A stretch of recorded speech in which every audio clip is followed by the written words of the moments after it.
Santambak na naman ang aking labahin kasi nag-DF ako nung linggo. Mga maruruming damit nila ito mula pa nung Huwebes hanggang Martes. Noong Martes ko pang kaganapan ito pero Biyernes na ngayon. Magandang araw sa lahat. Welcome to my mini vlog. Sana ang mga gawain natin sa araw-araw ay pwede rin ma-fast forward na sa ganun hindi na tayo mahirapan ano. Ang kaso walang ganun. Gagamitin ko na naman ang pinagbabawal ng teknik dito sa aking mga labahin. Para mabilis ako matapos at kahit paano ay mabawasan na aking trabaho. Chinek ko na isa-isa yung mga bulsa nitong mga shorts ng aking mga amo kasi baka mamaya meron na lang mga tissue. Dahil sa totoo lang hindi talaga ako mahilig mag-check sa mga bulsa ng mga shorts ng mga amo ko. Alam ko naman na dapat i-check talaga muna ang mga bulsa nang sa ganun matanggal yung mga barya o di kaya may mga papel sa loob ng mga bulsa. Lalong-lalo na kung merong mga tissue sa loob ng bulsa. Kasi pag tissue ay nagkakalat talaga sa mga damit sa loob ng washing. Ang mahirap kung puro itim ang nakasalang kasi mamumuti ang mga damit dahil sa tissue. Maraming beses ko na yan naranasan na naghalo ang tissue sa mga damit na nilabang ko sa loob ng washing. Ang masakla pa minsan kasi nasa loob pa ng bulsa ng amo ko babae tapos nagrereklamo siya na hindi ko na tinanggal yung tissue bago ko nilabhan.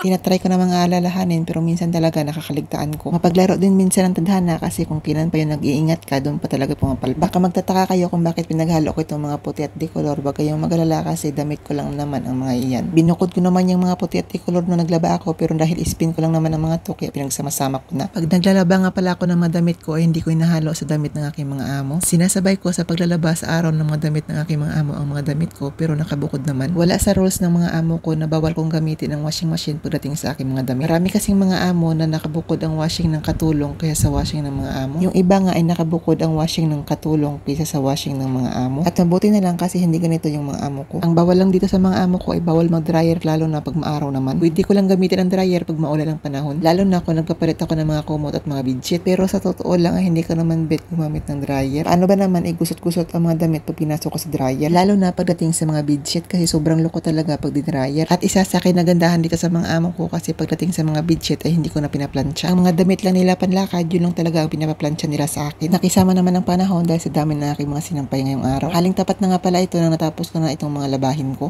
Ang ganda ng kalangitan, sigurado tuyong-tuyo mamaya ang aking mga sinampay. Ang dami ko ng pagod sa aking paglalaba pero hindi pa dyan nagtatapos. Nakisabay din tong pag-deliver nitong mga mineral water. Hindi ko rin pwedeng ipagliban kasi hindi rin ako matahimik hanggat nakikita ko mga ito. 6 na galon itong in-order ng aking mga amo kaya basic lang sa akin ng mga to. Nabuti na lang kasi sa mga oras na ito ay wala dito ang aking amo. Kasi kung andito siya baka marinig niya na tinutulak ko lang pala ang mga galon na ito. Dahil one time nakita niya ako na tinutulak ko itong mga galon ay sinabihan niya ako na wag ko do itulak. Abay gusto pa talaga akong pahirapan, buhatin ko daw. Siyempre Pinoy tayo madiskarte, gawan natin ng paraan. Gagamitin pa rin natin yan ng mga pinagbabawal na tik. Basta wag na wag ka lang magpapahuli. Hindi naman manipis ang mga puwit nitong mga galon na ito kaya hindi naman to basa-basa masira. Kung alam ko namang delikado na masira ang mga puwit nitong mga galon ay hindi ko naman yan itutulak. Bakit ko naman pahirapan ang sarili ko kung meron namang paraan para mapagaan? Dito sa abroad kailangan mong gumawa ng paraan para makasurvive ka sa araw-araw. Kung gusto mong makasurvive, kailangan maging wais ka.